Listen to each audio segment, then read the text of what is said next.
On this episode of Narcissist Apocalypse, we talk with a survivor named Rayna.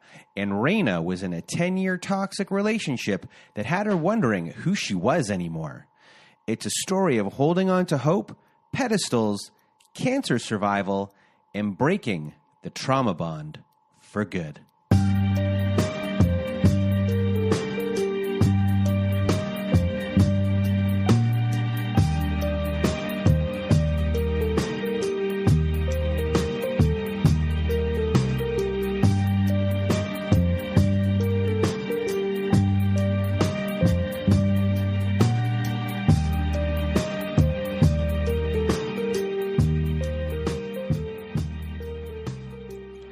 Welcome to Narcissist Apocalypse, a podcast that gives a voice to survivors of toxic relationships. I am Brandon Chadwick, but my friends call me Chad. And thanks for tuning into this episode. So what is a narcissist, you may ask? Well, for the purposes of this podcast, we refer to a narcissist as anyone who has displayed a pattern of behavior that shows a limited capacity to appreciate others' perspectives. It is that simple. And now, before we get to our episode with Rayna, I just first want to thank everyone in the Narcissist Apocalypse community for listening to the show and sharing your thoughts by email, Instagram, Twitter, and Facebook. Also, a reminder, if you have not left us a review on whatever podcast service you use, Spotify, Apple, Google, Stitcher, CastBox, etc., please do leave us a 5-star review, as it helps out the show a lot when it comes to rankings. Now, if you have not been to our website recently at narcissistapocalypse.com, please do go there if you want to be part of our show. Yes, at the top of the page at narcissistapocalypse.com, there's a button there that says guest form. You click on that, it takes you to a form.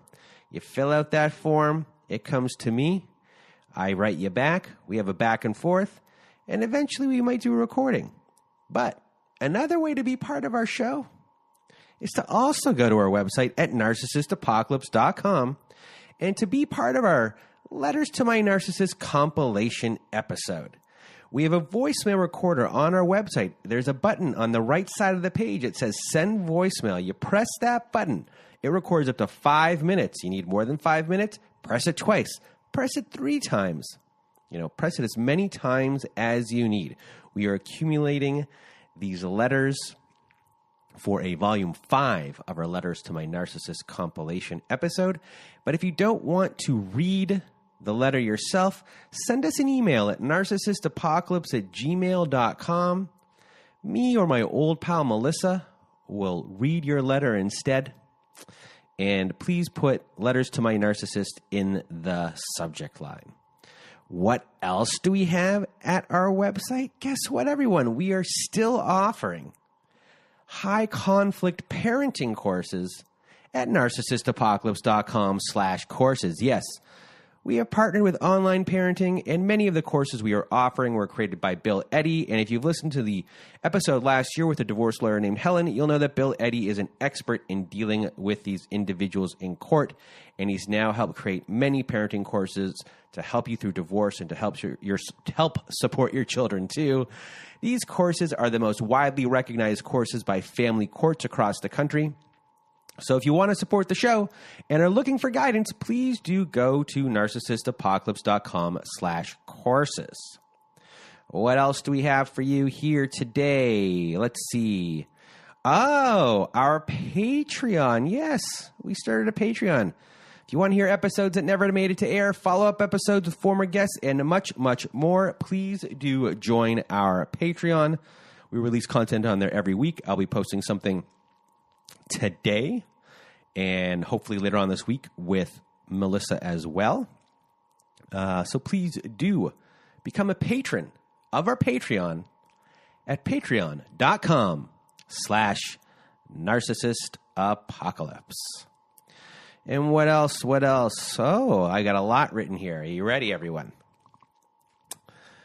So before we get started with the show today, just a little bit of a warning. There is a moment on the show where Rayna does discuss the thought of suicide, so a trigger warning for everyone there. Also, just to explain, as you'll soon find out here, that Rayna and I do know each other. We don't know each other well. I could probably tell you 3 things about Rayna before we did the show. So it may sound like we have known each other for a very, very long time, but in reality, this is by far the longest conversation we've ever had, besides things like me saying or her saying, "Are you watching the Raptor game tonight? What do you do for a living?" Or my personal favorite, "You know Yafid too? Isn't he great?" So this episode was the first one I've been able to do face-to-face since the first episode I did with my old pal Melissa, and it provided a much different dynamic, as you'll soon hear. I'm much more involved in this episode. The conversation's going. I'm in there more often. We were able to see each other's faces right up close, so it actually provided a lot of humor for us because we could kind of just see the looks on our face and see what was turning in our brains and things along those lines. So it provided us with a lot of humor. When it comes to Rayna, you'll also hear like she's very much moved past what's happened. She's in a very good place now. So it's a pretty animated conversation. And we had fun recording this episode. So I will stop right there with that. And I guess a last big thing, I just hope that everyone out there is doing okay, And if you're struggling, come to our support group on Facebook if you need to vent or you need support. I'm also a big fan of Reddit and their narcissistic abuse subreddits. And to the person who I spoke to yesterday morning, a big shout out to you. I hope you're doing well. The Patriots won, and big hugs. And lastly, to my boss, who I don't shout out enough, my boss, you kick ass, mon ami. Big hugs and big love for me today. And now it's time for the show. Here is my conversation with Rayna. Welcome to Narcissist Apocalypse, everyone. With me today, I have Rayna. How are you? I'm great. Happy to be here. So, the circumstances of how this episode came about, so everyone knows, this is, I'm excited today because we're in person. Yeah. In my shoebox of a room here. Up close and personal. Yes. Uh-huh. And we know each other from the same coffee shop. The same coffee shop. I don't know if we should mention the coffee shop, but that's up to you. It's the coffee shop. It's called Mallow, everyone. If you're in Toronto, you should go there. Yeah. A lot of us hold court there. Yeah. It's actually kind of scary how often I go to this place. And, Rayna is a regular. I am. And so is Brandon. Yes. And there are a bunch of other regulars there too. So, oh my God. It's a little community there. It's great. And this morning, I was wearing a hat that said the name of the show on it. Narcissist Apocalypse. And I sort of went like, wait a second, there's a poster about a podcast about narcissists. And then I didn't even put it together that it was his podcast. And it was me. So I said, I got a show. And you were pretty much, do I got a story for you? Yes, a story that has been, burning a hole in my brain and in my heart for the last, I don't know, decade or so, or like just over the course of, my experience with the person we're about to discuss. All right. So after all of that, everyone, as usual, I'll do my usual thing here. I'm going to get out of my way and your way. Rayna, the floor is now yours. Before the ex, I was, I'm a very, how do I call it? I'm the type of person who kind of, I fly by the seat of my pants. I like to sort of live life to sort of I have goals. I have things that I want to do with my life, but I don't like to really make a whole lot of big, huge plans because I like things to kind of just happen when they happen, the way they're going to happen. And, the other thing is that I've been in relationships. I've been in long-term, I'm a big relationship person. And it wasn't like I ever meant to be that way. I've just always found someone that I've really wanted to be with. And I thought for, each one of these people, I've always felt like, okay, there's something pretty special here. And I always thought it was going to last longer than it did. And, so I'd say in my life, I've probably had 4 very meaningful long-term relationships, and most of which have, ended amicably. But then up until the recent one, it wasn't so amicable. So you were used to healthy relationship. Yeah, healthy, as healthy as, relationships can be, especially because I'm in a creative field. The people I've been in relationships with have usually been in a creative field. And so sometimes that can be tough when you've got 2 creative brains, kind of right brains, just, working together. It can be a little bit tumultuous, but sometimes that's fun. Sometimes that can be very interesting. But before my last relationship, which was a 10-year long relationship, but in that 10 years, there was multiple splits.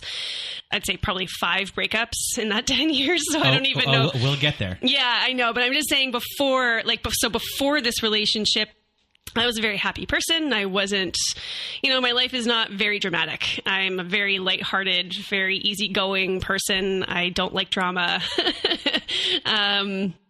So I think I led a pretty normal life.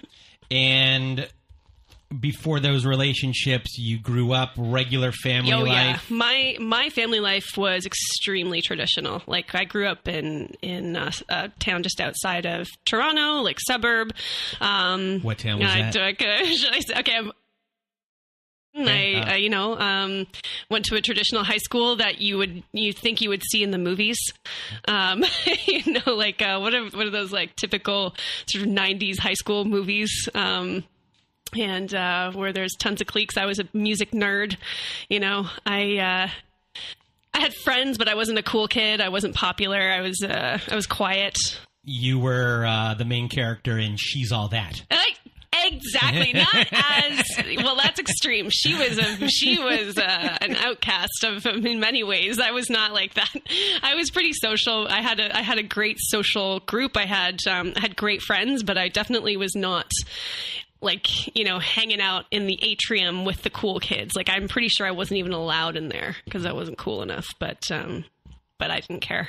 All right. Yeah. And I have my parents, my parents are very traditional. They've been married for over 40 years now. They live in the same house that I grew up in. My sister and I are very, very close. She's 9 years older than I am. But she's always been my biggest support system. I have a niece and nephew who I adore, family, extended family that I love. So, my life is typically pretty normal, except for the fact that, I work in the music industry, as part of my job. So that can be kind of like up and down. And so in that sense, my life isn't necessarily that normal, but I kind of like it that way, seeing as like everything about my life was pretty normal up until the point where I decided to become a singer songwriter for a living. And then that kind of took the normal out of my life, I think. Okay. Yeah. Which I like. And as far as your belief system of relationships or marriage, is anything in there that along the lines of relationships take work, and you go through some rough times, and and you just have to kind of work through that. Is that something that is big in you? Yeah, absolutely. Absolutely. Okay. I mean, my view on relationships has been somewhat altered in the last little while, but because I had such a traditional upbringing, my parents are very happy. My sister and her marriage, like, they're very, very happy. I have some friends who are have great marriages, but on the other side of it, I've seen a lot of divorce. I've seen a lot of heartbreak and things in relationships that I thought were solid, and they clearly weren't. But I do believe that a relationship takes work. I do believe in monogamy when you've found that right person. I think that monogamy is important. I'm a jealous person sometimes, so I don't think I could handle being in a relationship that was, polyamorous or anything like that. I just think that if you have intentions of cheating or having an affair, going astray, then that should be the end of the road. Just be honest about it. I've made mistakes in my past. I've maybe had a few, back in my early days, like in college, I probably did some things that I shouldn't have done in relationships, but that was then. I was young. I was stupid, thought the grass was always greener. And, so now, I'm in my 30s, I'm in my late 30s, which is freaking crazy to say. Can I swear on this podcast, by the way? Can, okay. You can. Okay, good, because I swear like a frickin' sailor. Okay. So I just want to make sure I don't need to bite my tongue. So what was I saying? But now, in my late 30s, I definitely think that, at this point in my life, I don't need to be in a relationship where I have to worry, about this person going and being with someone else for a night. Like, I have friends who are polyamorous. They're fine with that. I'm not. Yeah, that's just my view on it. All right. So now we got here. Mm-hmm. And, you ended your last relationship and the one before the narcissist. And, after that relationship, did you say to yourself, I am taking time off, or you met this person right away? I met this person as my last relationship was coming to an end. Okay. I had zero intention of jumping into another relationship, especially with this person. Because when I met him, I felt like he wasn't my type, in the sense that I sort of felt like he was a bit of a bad boy, which was very attractive to me. But my relationship before that was very safe. And then in walks him into my life. And we met at a bar through mutual friends. And interestingly enough, we actually went to the same high school. Both grew up in Oakville, around the corner from each other. And that was kind of comforting to me. I was like, okay, yeah. I mean, I looked at his picture in the yearbook and I went I remember you, actually. I remember seeing you around. And we knew a lot of the same people. So that, to me, I was like, even though you're kind of you're edgy and he's a creative guy, he's a writer. And I just thought that's kind of my safety net right there, is just knowing that we kind of had the similar upbringing, and that we knew some of the same people. Vouched for. Yeah. Yeah. Yeah. Yeah. So yeah, again, I had no intention of really pursuing this seriously. We had a little fling and, we got together a few times, and then, we just kept seeing each other. And then I think just, chemistry and things just happen, and you can't fight it, So then I thought, I guess I'm jumping into another relationship here without meaning to. And, there it was. It was a very fast, very fast. I was sucked in. I was sucked in. I was pulled in very quickly. And I think I was in love with him within the first week that we were together. So what were the types of, were there things that were over the top that we consider love bombing, that really were grand, that you haven't experienced before? Yeah. I mean, it was just, he's a very charming guy. He's a very charming guy, and he's very funny. and he's witty and he's really good with compliments. And so like he can make you feel like $1,000,000, you know, and he made me feel like $1,000,000 a lot of the time. And as far as like future plans or shared beliefs, family oriented things, was like whatever you like, did he like, or were things kind of said where not at first, but his family upbringing was much, much different than mine. So his parents split when he was in his early 20s. Terrible, terrible divorce, like really nasty. And I think that's sort of what shaped his view of relationships, is that marriage doesn't mean anything. And he's pretty convinced that his dad had multiple affairs. So definitely our family lives were very, very different. He's got two brothers and a sister. So there's 4 of them together. I only have one sister. Their relationships are all very it's difficult. Like they all love each other, you know, they're siblings and they love each other, but, a lot of fighting in that family, like to the point where to me, I felt, I was like, I don't belong here. Like, this is not my jam. I can't take this. I don't understand this dynamic at all.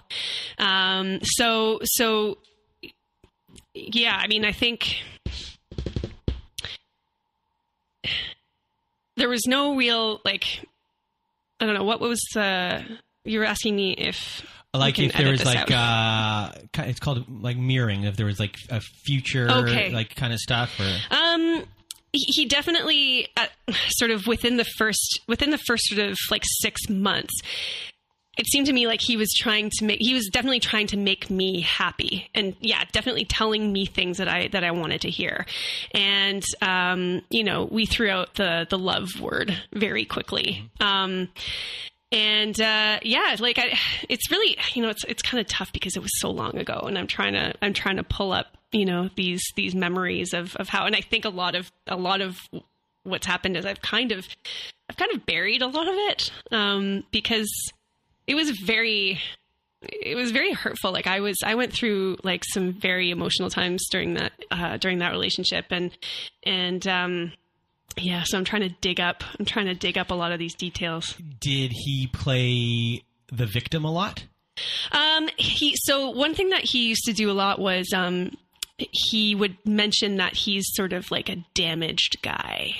You know, because of his upbringing, because of like, you know, the industry that he's in, he's a dark guy, and he's, you know, he's not your traditional kind of guy, and he was never really into marriage. And so, when he said like, marriage isn't my thing, sort of thing, I kind of went like, all right, well, that sucks, but, if we love each other, does it really matter? And so, yeah, I think he sort of threw out that card of like, I'm like a bad guy, and like, you shouldn't want to be with me, kind of thing. And for everyone who's listening, as we all know, sometimes when the toxic narcissist says these things, they're telling you the truth. Yeah. And you don't register that it is the truth. It's hard to compute, like, when it's being said to you, but it is the actual truth. And, and eventually you found out that, like, yeah, this person was damaged, and yeah, they weren't that great of a person. Right. So, like, you know, let's say within 6 months of us being together, when I was like really, my heart was in it. You know, I thought this was going to be it, and then he broke it off for absolutely no reason, and he couldn't even give me a reason. And, yeah, so I was devastated, and, you know, it was just, I sort of knew, I kind of sort of could sense that something was up, because he was being pretty cold to me. And then, you know, I had gone out to buy some groceries. I was going to make us this big dinner and all this stuff. And, yeah. And then he just kind of went like, you know, I can't do this anymore. And then he wouldn't even give me a reason and just said, I'm going to drive you home. And I was like, okay. And I just had I had no closure on that at all. Like just boom, done. And, so that was definitely a pattern in our relationship where it was always him like throwing these bombs at me, breaking me down, and then coming back and repeating the cycle over and over and over again. So my next question is there any part of you that felt, here's this bad boy, charming, good looking? Yeah. Yeah. His whole it's actually infuriating. His whole entire family is beautiful. Is interested in a lot of these things that are right up my alley. Mm-hmm.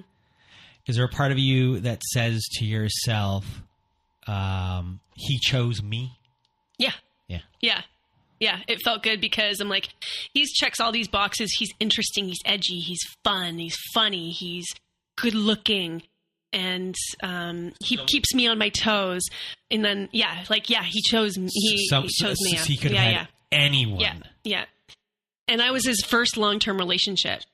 Yeah. I was his first long-term relationship. He hadn't really been with anybody serious before me, So that felt good. I was like, man, like this is like, I must be really special to him in some way, that in some fucked up way that he, So let's discuss, just one thing before we even get to what I was about to say. That only makes sense to me because what I just said. But can you see the hamster going on in my head? As far as his need of other people, did he constantly need praise? Did he constantly need other people around him? So not constantly need other people around him. If anything, he was actually a bit of a loner. He was a visual artist. He was a writer. He's also a professional athlete as well. So, and everything in his life, like he was always trying to show everybody just how amazing he was at these things, even though he'd always sort of be like self-deprecating about it. But it was very much one of those things where he needed validation from me, from his family, from his friends. I mean, we all need validation. We all need to feel like we're doing well in life. But for him, it was a very it was extreme. It was extreme. So within that first 6 months, is he devaluing you in any sort of way? Has anything like that happened? Well, okay. So he has a best friend from high school that, he wasn't a bad guy. I wasn't necessarily fond of hanging out with him because the two of them, when they would get together, it was like toxic, and they fed off each other, in a very in a scary way. And like a lot of cocaine, so much drinking. And so during that first 6 months, when I sort of started feeling like things were a bit weird, actually, sorry, no, this was, oh God, I'm getting mixed up here. So I should clarify that, so he broke it off. And then I insisted after a couple of days that we get together and talk about this, because I'm like, you didn't give me any reason to do this, so at least entertain me and tell me why. So I met up with him at his apartment, and we talked, and then he said, you know what, like, I'm sorry, like, let's not, let's get back together. I'm sorry, I didn't mean to, like, I don't know what I was thinking. Let's get back to this. I'm so sorry. I was like, oh, okay, like, yeah, no, I want to be with you. And then that's so during the first 6 months, I didn't really notice those tendencies, those typical narcissistic tendencies, until later. So it was a very slow burn, I think, when it comes to those little things. A 10-year burn. A 10-year burn, which is kind of embarrassing to even say. Not on this show. No, I know. But I mean, sometimes I just to myself, I'm like, how the fuck did I, like, I'm a confident, I'm a good person. I deserve good things, I think. And I'm like, why did I feel like I deserved that? Why did I keep putting myself through that? So got back together, and then that's sort of when shit started to get weird. And you and I talked about this sort of like just before we started the show, is that like, you don't want to see these sides of this person. Like when you're sucked in, when you love someone like this, the way that I loved him, like I didn't want to admit to myself that these things were happening, and any signs, any red flags that I saw, I completely, like, I dismissed them. It was like, I just wanted to pretend that they weren't there. And, so, he started going out a lot more with his best friend, and they would go out, and it would be, he would call me at, 2-3 in the morning because he'd take an E, and then he would tell me like just how much he loves me or something, or, and it just kind of scared me. I was just like, this is like not really my jam, like I don't do drugs. I like to drink sometimes, but like, I don't do drugs. But then again, I was just like, well, if this is who he is, like, and I, everything else is so great that like, I'm just, what, that's his life. That's his thing. I can forgive that. That's fine. But he would go out, and he would be very secretive about like where he was going, who he was going out with, even though I knew he was going out with this friend of his. And there was a few times where, he would be on his phone, and he'd do that thing where like they would like kind of hide the screen from me because he didn't want me to see what was on it. And he always did that. And I'm like, what are you hiding? And so I'm kind of ashamed to admit that I did check a text message that came in once. And there was a conversation between him and his friend, and it said something about how he wants to borrow his friend's apartment one night to take a girl home. And yeah, I just like, I was shocked. And his friend actually said, you know what, like you shouldn't do this. You should break up with her if you're going to do that. And that's when I was like, oh, he's actually a better person than I thought he was. He's a partier. He likes to do drugs, but he's not a bad guy. Yeah. So yeah. Go ahead. So did that throw you into a rabbit hole? Oh my God. Or what? Or like, did you confront him? I did. Okay. Yeah, I did. And it took me a bit of time. But he was out with his friend again, at the local pub. And, I went in, and I was definitely not in a good headspace. And I sat down, and I just said to him, I was like, are you cheating on me? And here's the thing, I didn't want to admit that I had gone through his phone. Mm-hmm. So, I just said, like, is there someone that you're wanting to see, like, on the side? Like, do you have something going on? And I think I actually just said, like, oh, I saw, like, a text on your phone from Simon that maybe gave me, like, a bit of the heebie-jeebies. Like, it kind of freaked me out. And I don't remember how I brought it up, but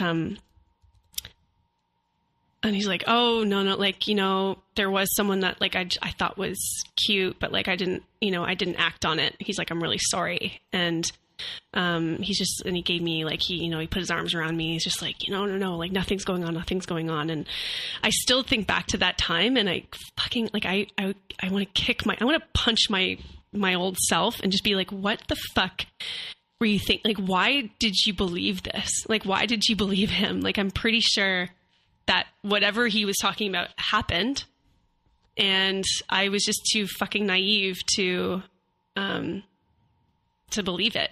And is it, were you also scared in a way that if you did, like, go down the rabbit hole of questioning more and not believing it, that it's over right there, Yes. and you're just afraid. You don't want you're so hooked with him, and at this point, you know, because we describe it as like a heroin like type addiction, that you don't want it to end. And if I keep poking at him about it, that he's just going to be like, you know what, fuck this, I'm out. Yeah. So, yeah, those types of behaviors just kept happening over and over and over again. But again, I would just ignore them, because when we were in a good place, it was great. You know, he was very complimentary. He would, always sort of like, he'd always take me out for dinner, take me to these fancy restaurants. So it's just like, that's what I want. Like, that's the good side of him. But then there was the dark side that I would see. And that was when he would it was almost like he was trying to, there's a lot of times when he would try to sort of like outsmart me on certain things or make me feel kind of stupid. And then he'd also sort of not belittle, but kind of make me feel like I wasn't doing enough in my life, in my career, in my personal life, you know. And I sort of, at some point, I really started feeling like, fuck, like I'm not good enough for this person. And, you know, because I saw what was going on in his life, and everything that he was doing was so spectacular. You know, like he was working on these TV shows, and he was, you know, he was an athlete, and like just everything he was doing just seemed to me like he's got everything together, and I feel like a piece of shit. And at the beginning of your relationship, he was lifting you up. He was lifting me up. He would come to recording sessions with me. He started coming to see like more live music with me. You know, he was trying to get into my world, which I appreciated. And you know, when it came to seeing my family, he turned into a different person. Like I could see that he was acting. Like he was definitely putting on like a mask for them. And, you know, at some point, like I sort of do think that there were parts of that were genuine, but, I always sort of looked at it going like, this isn't like, you're just putting on this show for my family to make it look like you're this saint right now. And you are not, you sir are not a saint. But, yeah, then, you know, it was like breakup after breakup after breakup. And none of which were instigated by me. It was always him, which is embarrassing to say. But every time we would break up, it would be like he would slowly sort of work his way back in to my life, whether it was, you know, an email or a text message or a like on Instagram or something like that. When were all the breakups were done by him? Yes. And what were at a certain point with some of the breakups, what were the reasonings behind them? Were you starting to No, there was never a reason. There was never a reason except for I just don't love you anymore. You know? And so when, let's say the second time that happened, the I don't love you anymore, what happens to you after that? What are you thinking? How are you feeling? And I was devastated, but you know, I sort of just threw myself into the creative process. I wrote a lot of songs, about him, you know, and he would hear them. And then, you know, I don't know if that's why, like it kind of like made him feel like, okay, you know, I should give her another chance kind of thing. But did you ever see it in a way where you would do that? He would go listen to it and he would probably be there. Oh, I've done this to her and she's still pining for me. Oh, this is going to be easy to reel her back in whenever totally. I want her. Oh, yeah. So yeah, how yeah. long would the time apart be? You know, like a few months. Like there was one where it was like about a year. But we would always see each other. It would always be like, you know, you want to go for coffee or you want to go grab a drink, and then like we'd have sex, and then you know, and he'd be like, doesn't mean we're not getting back together. And then he would just continuously, like, he would see a picture of me, you know, on Instagram or something with someone else. And then he would try to find out through friends, like mutual friends, who that person was. And then find out if, you know, if I was with that person. And then if there was any indication that maybe that was someone that I was interested in, he would find a way to get in touch with me and then reel you back reel me back in. Yeah. And during those times, he's seeing other people. I don't know. Yeah. Probably. Yeah. Probably. So with the devaluation that had happened and you're feeling you're not good enough, are there other things that he's doing besides, you know, the put downs? Is he, you know, obviously that's sowing seeds of doubt within yourself. Mm-hmm. Are you starting to self-regulate about your behaviors and things? Yeah. Oh, for sure. Absolutely. Like I really tried to, at this point now, I'm trying to do everything that I can to make him happy, you know, so that I don't upset him or I don't disappoint him. And so, like, I really tried to sort of conform to whatever, like, to what he wanted me to be. And so I really did sort of lose myself. I didn't know why I was in this relationship, except for the fact I just knew that I loved him. Do I know why? No, but I just knew that I had this tether to him that I didn't know how to cut. And it was really it just broke me down, and to the point where I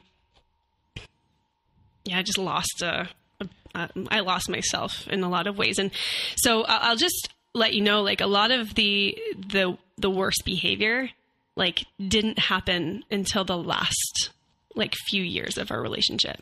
So what happened in there? So if we want to fast forward a bit, like, when, you know, okay, so, in the earlier days, he did mention to me that he wanted to move to LA because, you know, he's in the film industry and that's where people go.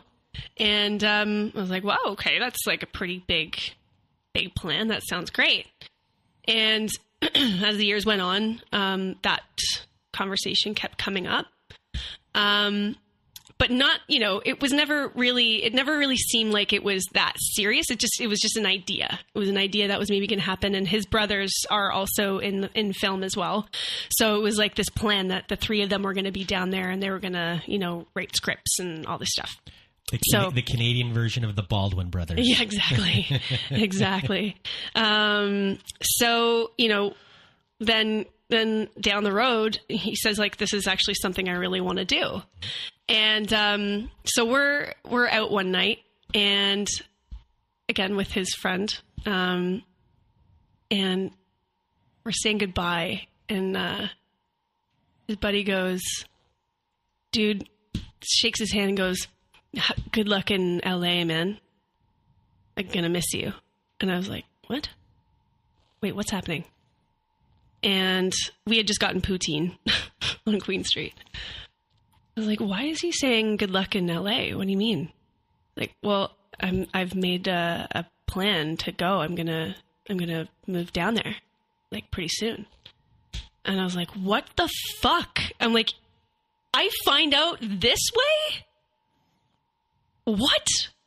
And I just, like, I took the poutine and I smashed it on the ground, which was terrible because I love poutine and I was really disappointed. He's like, well, I told you. And I'm like, you told me it was an idea. Like, it's something that might happen. I didn't know it was going to happen like now. And he's like, I'm so sorry. I'm sorry. And then he's like, I was going to tell you, and I just didn't know how. And I'm like, well, this is definitely not the way that I should have found out about this. And so we're walking back to his apartment, and he's like, it's going to be okay. It's going to be okay. Like, we'll figure it out. And then we made the plan for me to move down there with him. So he and his brother they found a place, and they ended up going down like a couple months before I did. I needed to get some things together, and obviously it was a big decision that I was making, and one that my family wasn't really super happy about, but I'm a big girl. I make my own decisions. And so, yeah, he went down, and he was down there for a couple months before I went. And then he came back to get a few things. He flew back because he needed to pick up some more stuff. And he calls me one night. I'm staying at my parents' because I'd given up my apartment, and I'm saving up some money so I could fly down. And he comes by and he goes, you can't come with me. And I was like, what are you talking about? And I had already actually, thinking back to it, I'd already actually bought my ticket. And I was like, I've bought my ticket. Like I've made connections. Like I need to fulfill this.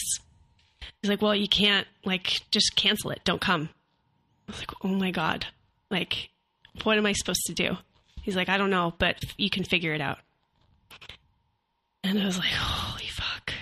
Okay. Did you want to stab him at that moment, or did you want to cry? I didn't know what to do. I couldn't even cry. I was just so shocked. I was like, okay, this is happening again now? Like, what the fuck is happening? So, I got out of the car and I was like, why are you doing this to me again?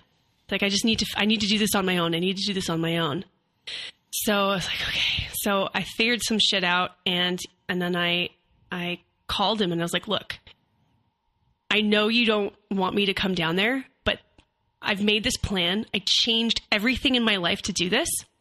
I'm fucking coming down there, and I'm staying with you until I find a place.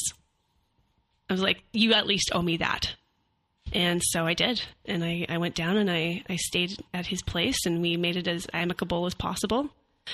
And then I got a job, and I ended up staying with the person I was working for. He's very generous. And so, yeah, I didn't have to live with him anymore. But again, it's like, we're in LA together. Like not together, but, we don't know very many people. So we ended up hanging out.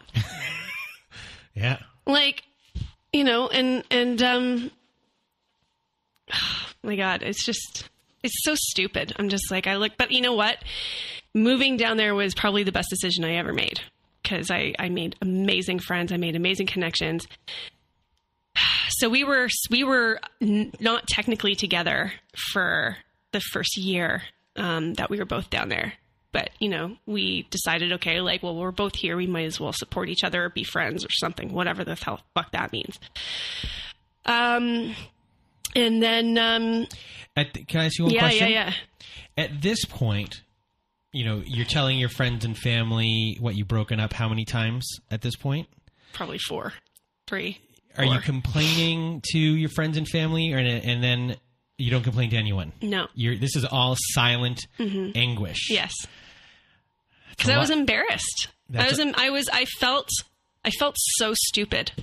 I felt so stupid. Did you feel like if you said it out loud to someone, then you had to end things? Yeah. And I guess one thing I haven't asked yet, did he have rage kind of issues, or yes? Tell me about that. Okay, so I didn't really see the side of him until the last, maybe the last year that we were together. But if I can just go back and just sort of, because it kind of leads into that. Yeah, okay. So we did eventually get back together in LA. Then I started having some health issues, and I had to move back to Toronto. I was diagnosed with cancer. Oh, you didn't know? Yeah. So I had to move back here to get tested. And then when I found out what the diagnosis was, I was like, well, I guess I'm not going back to LA. And I'd been living there for 3 years, so that was a big part of my life. And to just sort of up and move back and not look back, it was terrible. It was really, really difficult.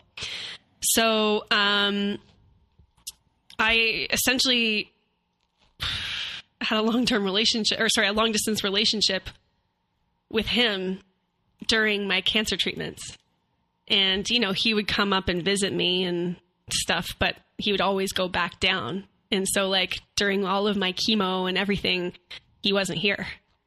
So it was like I was doing it by myself kind of thing. I mean, I have family and stuff, but like, you know, you want that person to be with you. Mm-hmm.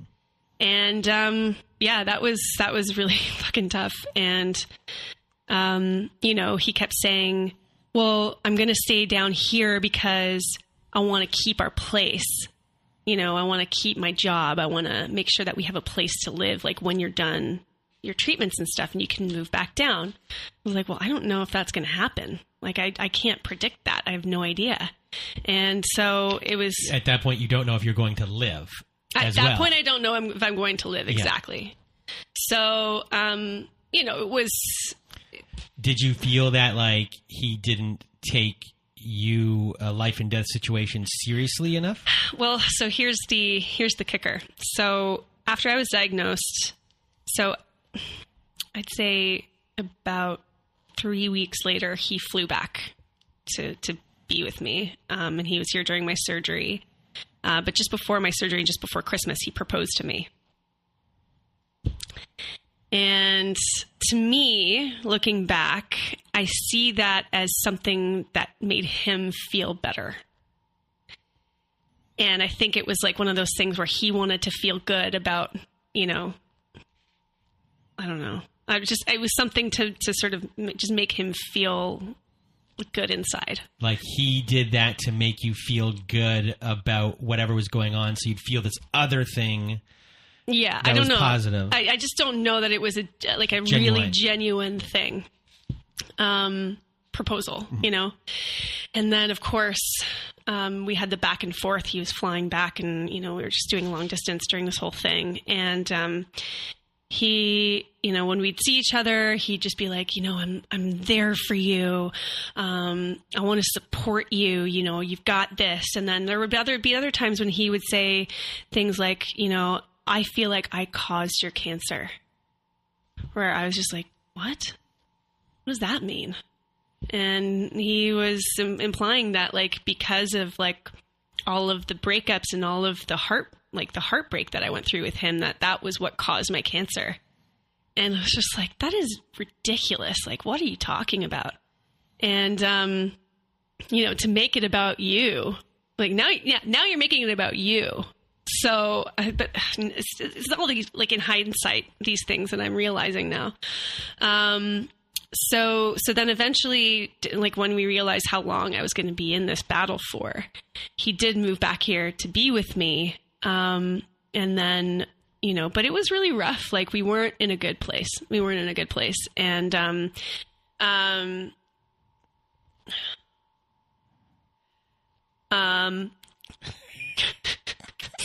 I can't.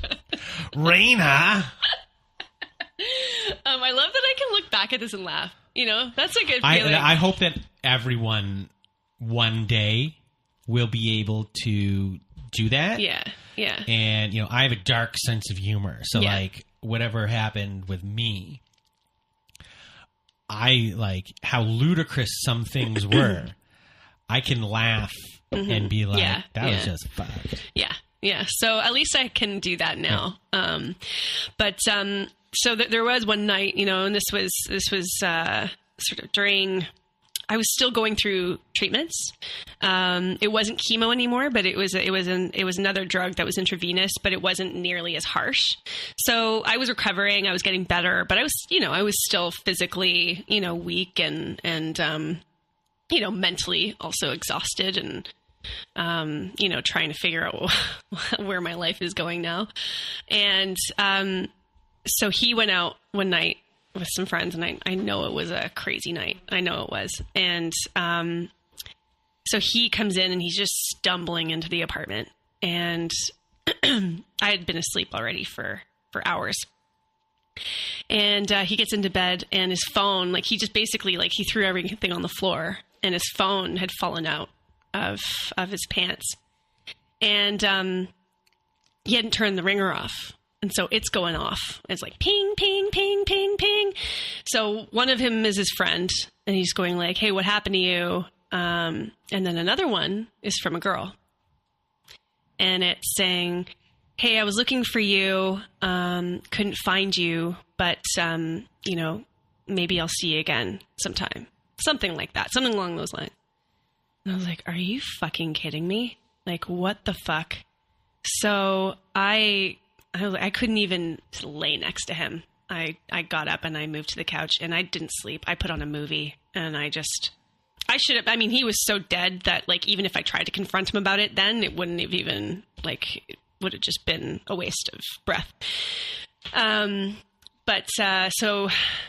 I'm asleep on the couch, and the next morning he wakes up and he's looking for me. Where are you? I'm like, I'm on the couch. He's like, why are you on the couch? And I said, there was a text message from a girl last night on your phone. You didn't turn your ringer off, and I got up to turn the fucking ringer off because it was keeping me awake, and it kept going off. And there's some girl texting you, asking you where you are. What the fuck is that? Like, oh, it was just, and he gave me some bullshit excuse about, like, how, it was someone he was trying to set up with a friend of his or something like that. He seemed to be really quick with his, responses. Oh, yeah, he could lie. Oh, God, his lying was he really smooth, plausible? Yeah. Like, oh, no, that's nothing. That was just, we knew someone in common, and then I was going to try and set her up with this friend of mine. It was some stupid, excuse like that. And deep down, I was like, I don't believe this, but this is what it is. This is my life, and we're engaged to be married, and then I finished all my treatments, and I was given, the remission label, and then he left again. He broke up with me again. As soon as it was like... Pretty much, yeah. Like, not even. I actually hadn't even had that appointment yet. But I was done my treatments. We were living in a condo down on Queen Street, and we were subletting it until we found a more permanent place.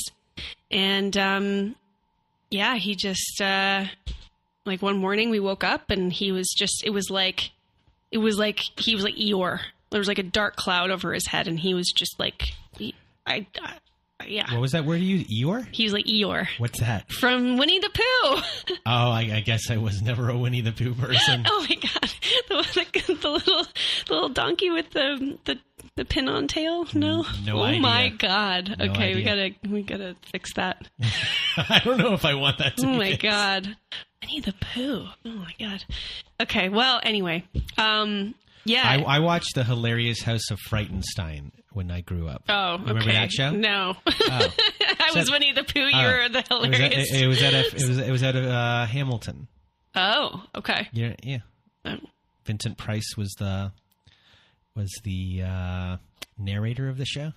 Okay. You never watched it? No. Oh, it was a scary kid show. It was fantastic. Oh, okay. It's weird because I like scary kid shows. Yeah. So he's just like, "Okay, I'm gone." And then of course he goes like, well, maybe we can do counseling. Maybe we can figure this out, but not right. I need time. And then he kept saying things like, I've got PTSD from your cancer kind of thing. Like I've got like what happened to you really affected me. And I'm going, yeah, but like, it was me. Like, and I get that cancer can affect people around you too. I totally get that. I've had family who've suffered from it as well. And it sucks. Like my dad, my uncle, it's hard for the whole family. But to say something like, I've got PTSD from this whole experience is like, are you blaming me now? Like, is this my fault? It's like, what the fuck? Like, anyway, so now he's gone and, he's left a bunch of his shit in the apartment. And I just was like, then after that went into like just a cold, like just a downward spiral. And yeah, so that was terrible. That was and we'd already had our wedding date booked. And so what I did was I took our wedding date, which was supposed to be in 2 months. We'd already sent out our invites. We paid for the location. And so instead of a wedding, I threw a cancer fundraiser. Oh, that's nice. And raised $10,000 for my hospital. What did he do? He asked me to change the date because it was too hard for him to know that our wedding date was going to be spent during doing this fundraiser. So what year are we in here? Like this 9? is 2017. So, but you're 9 of the 10 like years? Like 9-ish, yeah. Around 9 years. So in the evolution of this person, you know, now in year 9, you've dealt with a lot of stuff, but now you're dealing with like a different kind of guy here. Yeah.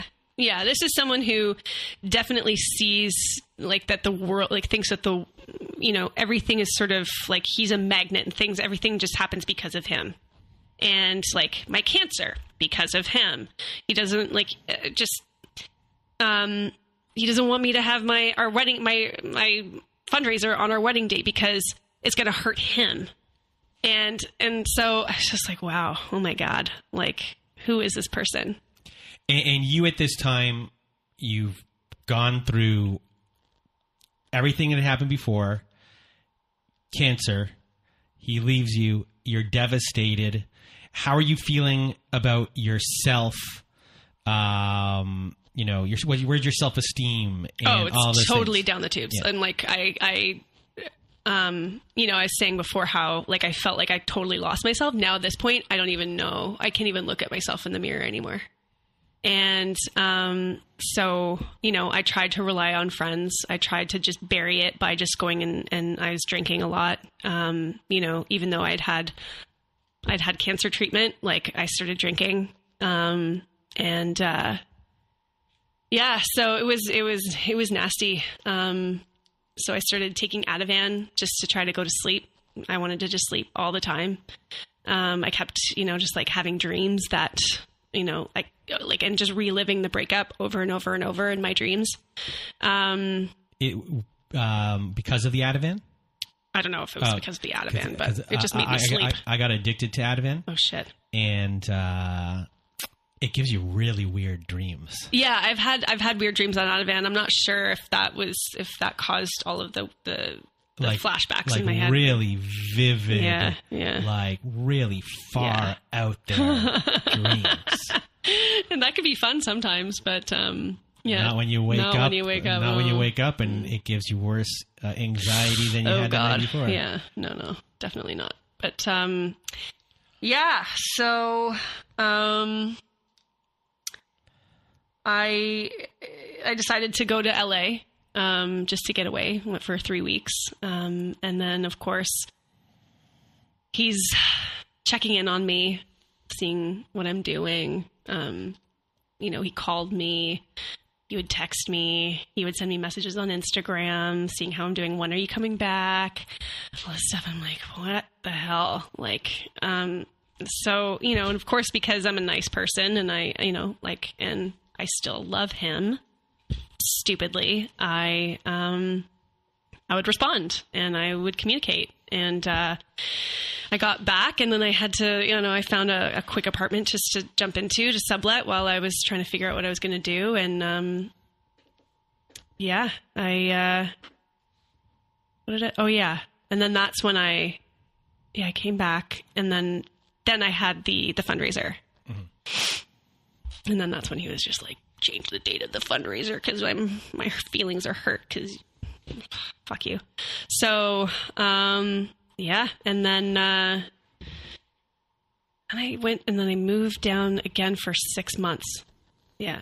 I decided just to get the fuck out of here because I was still like, I actually ended up in CAMH, because my anxiety was so high. I was having panic attacks every day, where my heart just felt like it was going to beat out of my chest. And so I had a friend of mine actually came and picked me up from my apartment because I had a blackout moment where, and I was also just living in a place that wasn't mine. I didn't feel like I was at home. And, at a moment where I actually had pulled a knife out and I had stuck it like in my arm, like, and it had just drew a bit of blood. And then I kind of snapped out of it and was like, what the fuck am I doing? And so I called my friend, and she and one of my other best friends, like, came and picked me up, and I went and I stayed at her apartment, and then, you know, I thought I was okay. I was like, okay, I'm going to be okay. I'm going to be okay. And then just, you know, a couple more nights went by, and I called her again, and I was like, I need to go. I need to see someone. I need to talk to someone. And I was out of control, like, couldn't stop crying. I was like hyperventilating. And then, they admitted me, and I ended up speaking to a psychiatrist, and then I was there pretty much like all night. And then, I went back, you know, so they sent me home, and then they said, please come back and see us tomorrow. We'll book you an appointment. And I went and saw a psychiatrist and sort of talked about my problems. And she's like, well, obviously, you know, like, this is something that you need to deal with.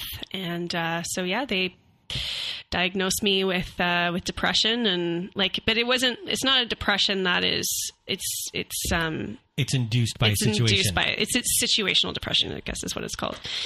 And so, a few months go by on that. And then I ended up getting onto anti-anxiety medication, which fucking changed my life. It made me, you know, not dwell on things as much anymore. And then, of course, what happens? Guess what happens? I'm going to guess. You got reeled back in. I did. How this time? I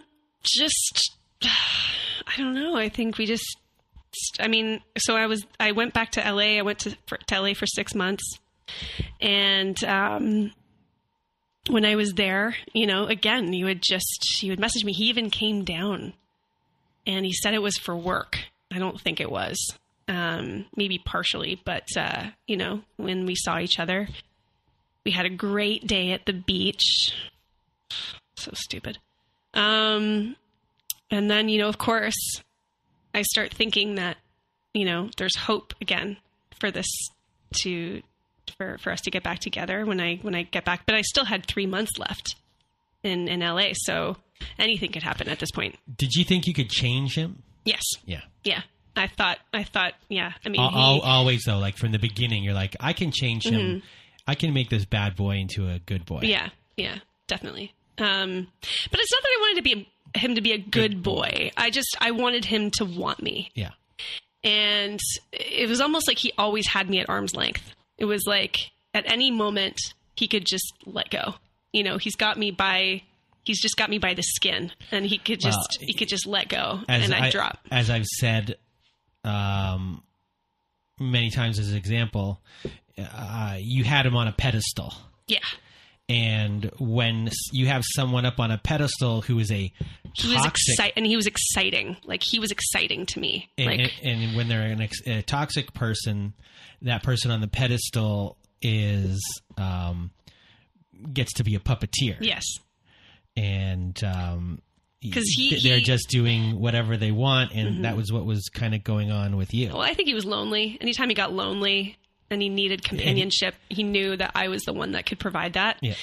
I was easy. I was an easy fish to reel in, honestly. You were what we call supply. Yes. Supply. That's so great. Wow. It feels really good.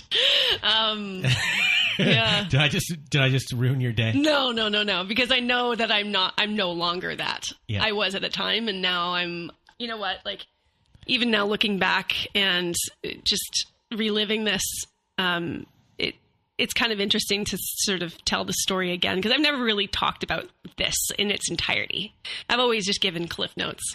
But now that I'm like kind of out with this, it feels pretty good to talk about, actually, to be honest. Anyway, so we ended up getting back together. I knew it was coming. Yeah.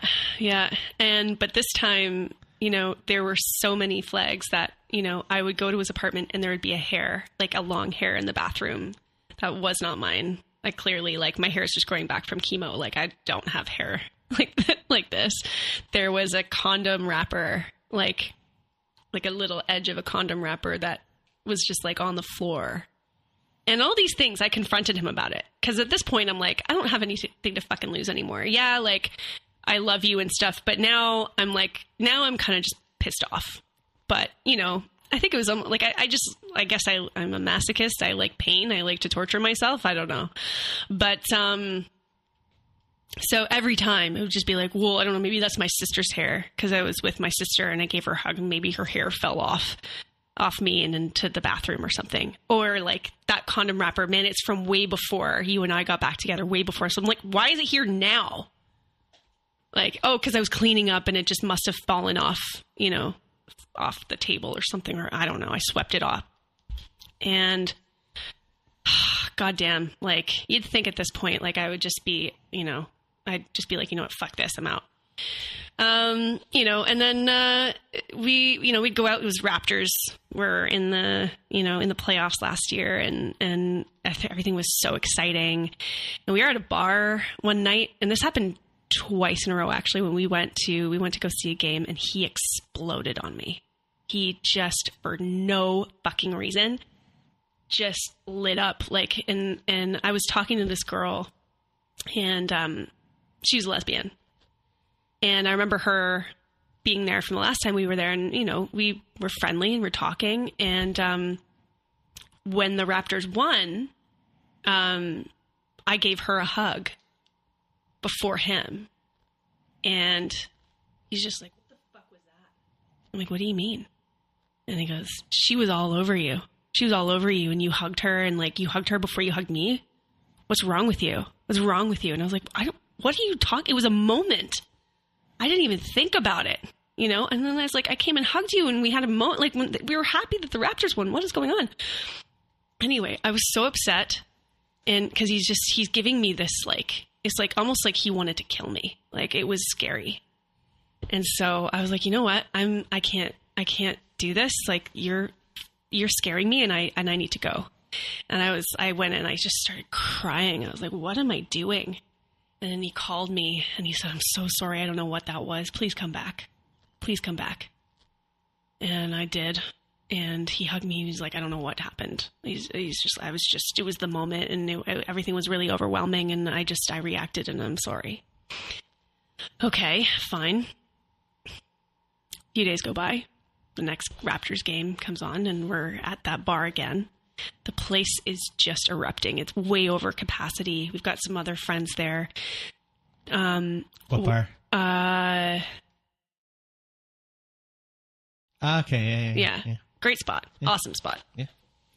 But this place is just like, we're all just like sausages in a can. Oh, it's pretty small. It is small. But when you factor in the Raptors playoffs and... It's small to begin with. Yes. Yeah. So we're sort of just stuck. People are just like hitting us, going back and forth, back and forth. We're sort of standing between between the bar and then this other wall behind us. And there's just really no room to move.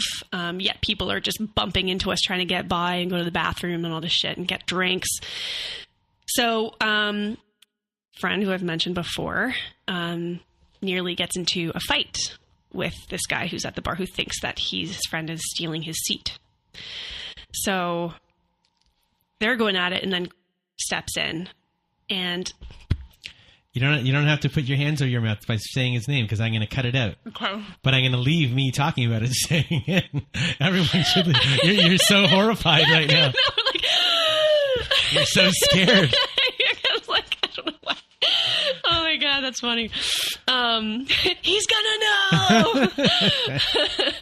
know. So he steps in and I just kind of go like, everybody just calm the fuck down here.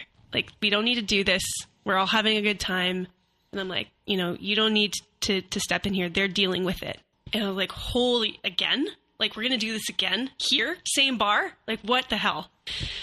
So I just looked at him. I'm like, you can't talk to me like this. And I was like, what is your deal, man? And so I got quiet and the game was still on. And I'm like, I'm not leaving. I need to watch the rest of this game. So I just ignored him for a bit. And, every time there was sort of a break in the game, I would kind of look at him and I'd be like, you gonna talk to me now? And then She'd be like, I can't talk to you right now. And then he'd just be like, shut up. And I was just like, oh, shit. Like, what have I done? Like, what have I done? And so then the game ends. He's calmed down a bit, and he looks at me and goes, I don't know what the fuck just happened, but I thought I was going to hurt you because I was about to hit you. And he's like, I'm really scared right now, like, about what's happening to me. And he's like, I don't even know, like, I don't even remember, like, what I just did, but I know it was bad.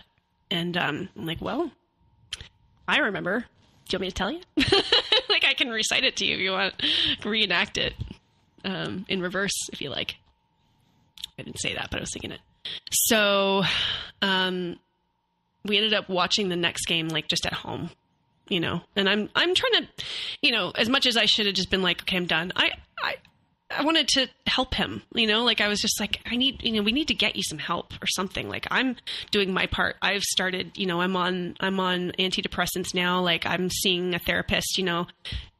So yeah, we saw that game. And then the next day, he had lunch with his family and, said bye. I'll talk to you later. And then I texted him later and I was like, how was your lunch? There was no response. And he just didn't get back to me. And I was like, are you okay? Like, what's going on? And, yeah, it's like he ghosted me. You got ghosted? Mm-hmm. Like, you never spoke to him ever again? That was it? Yep. Yeah, I tried calling him. I was texting him. I was like, I thought that's what was happening. And basically that's what happened. But I finally just said, you know, like, just tell me that you're okay and that you're not dead. And then he goes, yeah, I'm okay. That's it. And that. Yeah. And then I just kept trying to, like, get to him, like, what, just tell me what's going on. And he's like, I'm sorry, I can't do this. And I was like, okay. And then that was the moment that I was just like, fuck this. And I unleashed some really harsh shit on him, like, just by a text. I was like, you're a fucking piece of shit. I was like, you deserve to go to hell, like, for everything that you've done to me. And I'm like, I know I'm just as guilty because I kept coming back, but, like, holy fuck, like, you're a piece of shit. And anyway, and then, you know what? That, for me, I felt like this weight was finally lifted from me. And that was it. So at that point, like, he was off the pedestal. You put him back even. I threw him in the dirt. Because that's pretty crazy. Like, after 10 years that you pretty much just got ghosted by a text. Mm-hmm. Yeah. And, you know, so that happens. The next day, are you okay? Mm-hmm. And you feel fine? Yeah. Did you... I was angry. Yeah. I was angry, but I did not shed one tear that time. Okay. I didn't cry. I just was like, you know what? I think my body, my mind, my heart, everything was just like, this is it. Like, you can't go through this anymore. Like, this is, if you do this, you're going to die. Mm-hmm. Like, either he's going to hurt you or you're going to kill yourself. Pick your poison. Yeah. So I just was like, that's something inside me just went, this is enough. Mm-hmm. And you need to move on. And so you're out of that, and you've been out of it for a year. Just over a year. Over a year. Yeah. So within that time, were you able to reflect on all of the things that occurred and look at it in, I guess, the sense of, did I love him in the first place? Was this love? Or was it lust? Or was it infatuation? Was it, I don't know. I honestly, I don't know. And when you see him, did you ever try and analyze what is it that he got? And did you see it as he just needed someone there to fill the hole? And I think so. Yeah. If I'm going to be crude and rude about it, that it could have been anyone, and it just happened to be you? I think for him, he saw me as this little, like he saw me as kind of like a baby. Like he saw me as this little dove, you know, and that like, I don't know. He needed to help me or something, or he needed to bring me up. But really what he was doing was he was bringing me down. Yeah. But, yeah, he kept using the term neoteny. What is that? So that's like, I have this childish, like, or not childish, childlike sort of look and effect on him that makes him sort of like, puts his guard down, and it's like endearing to him. Like, and he always had this thing where he would say, I have so much empathy for you. I have so much empathy for you. And I never really understood what that meant. Like, yeah, like he couldn't, I don't know what that meant, but I was like, okay, whatever you say. But it's I have so much empathy because you talked about a dove, and you know the way he thought of you, like as a purity of some sort. like I was fragile in some way, and like, yeah, but at the same time, like if I was so fragile, why did you try to like break me down so much? And so I don't know, maybe I was an easy target. Empathy is not, I think, came out of his mouth. He used empathy, but I think what he really meant was pity. Would that be fair? Maybe, but I don't know why. It's not like I was a weak person. I became weak when I was with him. Mm-hmm. You know, I was never a weak person, but I feel like being with him did weaken me. Mm-hmm. And as far as your self-esteem and everything like that after it was over, did that come back right away? Yeah. Oh, it did? Oh, yeah. No, I honestly, I was just like, I felt like $1 million. Finally. I don't know why, but I got into dating. I was just like, I'm going to get on Tinder. I'm going to get on Bumble. And I've just been having fun. I've been having fun for the first time in a very long time. 10 years. Yeah, in 10 years. Not to say that I didn't have fun with him in that 10 years during that span. There were fun times, especially when we were in California. But yeah, I don't know. I finally like really know like who I am now. And it's a great feeling. So for people who are listening, I guess words of wisdom of, you know, what you've been through for other people that might be going through the same thing. Gosh, I don't know, because it's so everybody's different, right? It's just don't doubt yourself. Like, don't doubt your instincts. When you see a red flag, when you see a sign, don't ignore it. Don't ignore it. Just at least confront it. At least confront it and be honest with yourself, and demand honesty from someone who claims to love you. And don't take any shit. Just have respect for yourself, I guess, is my thing. Because you know what, I lost a lot of that. I lost the respect for myself and my own dignity. I think just like went out the window. And yeah, I think now that I've gone through that, I'm very much more aware of the type of person that I deserve and that I should be with at some point, if that ever happens. But I think I can say confidently that, you know, when I do find that person, like, I'm not going to take any shit. Because why should I? You know? Mm-hmm. Well, Rayna. You know that show Nashville? I've never seen that show. It's about a country star, and her name is Rayna James. Oh. I don't. Well, Rayna. Well, Rayna. thank you for being on the show Oh, today. thank you so much. It feels good to actually get it off my chest. So, Well, I'm glad we could help. And I'll thank y'all for listening. Everyone, thank you. Just really thank you from the bottom of my heart for coming on the show today. No, thank you. Thank you for having me. You know, the coffee shop meeting this morning was serendipitous. Yes, definitely. And I know there will be some people from the coffee shop who will be listening to this probably. episode. Yeah. You know what? That's fine. A lot of them know my story anyway. Well, not the full story, but they know parts of it. So I have nothing to hide. All right. So it's all good. And so, thank you. And hopefully we might do a follow-up episode to see how you're doing. Maybe we'll have you on our Patreon doing hopefully not because of another narcissistic situation. I hope not. Yeah, me too. Fuck. So everyone who is listening, I hope you have a good night.